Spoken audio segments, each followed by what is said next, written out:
Bismillahirrahmanirrahim. Alhamdulillah, wassalatu wassalamu ala rasulillah. Summa mabad. Assalamu alaikum, urmatlı musulman bir tuğanlarım. Bugün sizlerge Peygamberimiz sallallahu aleyhi ve sellem'nin muğunun körüp, alardan savak algan Hasan-ı Basri rahmetullahi aleyhi aytkan bir okıyanı aytıp keteyim. Hasan-ı Basri rahmetullahi aleyhi kündördün birinde Mekke şahrında bazarga varıp bir kezdeme satıp almakçı oladı. Barsa bir kişi, bir sodeger ayavay özünün buyumun aşa çabıp maktap, ant içip satmakçı olup жатат. Hasan-ı Basri rahmetullahi aytат, бұл kişi сияқты adamlardan buyum satıp alу жақшы емес, bundan satıp albaş gerek deydi. Ankeni Hasan-ı Basri rahmetullahi aleyhi Peygamberimiz sallallahu aleyhi ve sellem'nin hadisin bilçi. Peygamber sallallahu aleyhi ve sellem aytkan, üç tür kişi menen Kuday Taala kıyamat gününde süйлөшпөйт. Alarda rahmat, жақшылық, meyrimdүүлүк nazarı menen nazar salбайт, alarga карабайт, жана аларды күнөөлөрдөн тазалабайт, жана алар үчүн өтө катуу азап бар деген. Алардын ошол үч түрдүн бири мына ушундай соода сатык кылган кезде ант ичкен киши дейт. Hasan-ı Basri rahmetullahi aleyhi balat başka жерден buyumun satıp alıp ketет. 1-2 жыл өтөт. Aralıkta 2 жыл өткөндөн кийин Hasan-ı Basri rahmetullahi aleyh kayra Mekke'ge kelet. Mekke'ge kelip bazarga varsa жанагы kişini көрүп калат. Бирок мунусунда жанагы саудагердин жашоо таптакыр өзгөрүп кеткен. Мурункудай ант ичпейт. Мурункудай жалгандан туруп алып өзүнүн буюмун аша чабып мактабайт. Тым унчукпай туруп соода сатык кылып жаткандыгын көрүп, Hasan-ı Basri rahmetullahi aleyhi жанагы kişinin жанына барат. Барып айтат: "Мен bir канча жыл мурун келген элем. Siz ушул жерде отуруп алып, соода кылганыңызда жалгандан өзүңүздүн аша чабып, өзүңүздүн буюмуңузду мактап аткан элеңиз.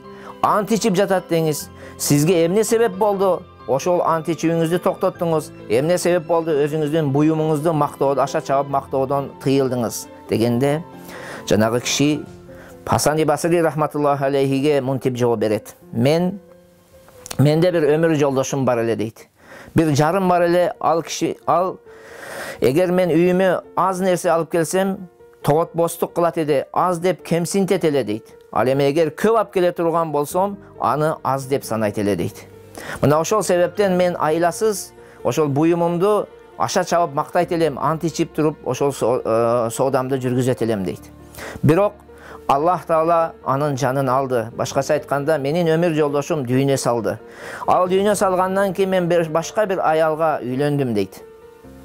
Al ayal men соода сатык кылуу үчүн базарга чыгайын деп ниет кылган кезимде келип менин этегимден кармап, колумдан кармап, "Иттакилла, о Кудайдын кулу, сен Кудай Тааладан корккунуң.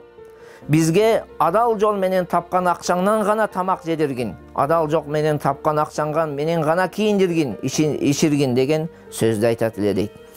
Тагын сөзүнү улантып айтат эле: "Эгер сен бизге аз алып келсең, биз аны сага көбөйтүп беребиз. Эгер эчтеке алып келбесең, биз дагы сиздин муктаждыгыңызды үйдө жардамдашып, сиздин муктаждыкты не кылабыз, өзүбүз бүтүрөбүз" деп айтат эле дейт. Мына ушул себептен мен ант ичүүдү токтоттум. Жалгандан аша чабып, өзүмдүн буюмумду мактоону дагы токтоттум дейт. Урматтуу мусулман бир туугандар, бул айткан сөздөн эмне деп жыйынтык чыгармакчыбыз? Бүгүнкү күнү кээ бир эжекелерибиз, кээ бир карындаштарыбыз, апаларыбыз ушундай аша чапкандыктан, аябай көп талап кылгандыктан биздин коомчулугубузда канчадаган мусулман ага инелерибиз арам жолго кадам таштап жатат.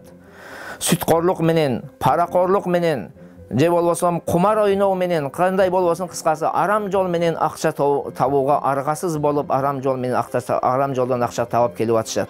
Мына ушул нерсени урматтуу эжеке карындаштарыбыз, апаларыбыз ушул нерсени ашыкча талап кылууну токтосок, күйөөбүз алып келген нерсеге шүгүр кылсак, сабыр кылсак, көп болсо шүгүр кылып, аз болсо сабыр кыла турган болсок, биз менен сиздер өзүбүздүн үй бүлөбүздө эки дүйнөлүк бактылуулукка ээ болобуз. Бул дүйнөдө дагы Кудай Тааланын ыраазычылыгына жетебиз. Акыретте дагы Кудай Тааланын ыраазычылыгына жетип, бейиштен орун алган болобуз. Ассаламу алейкум ва рахматуллахи ва баракатух.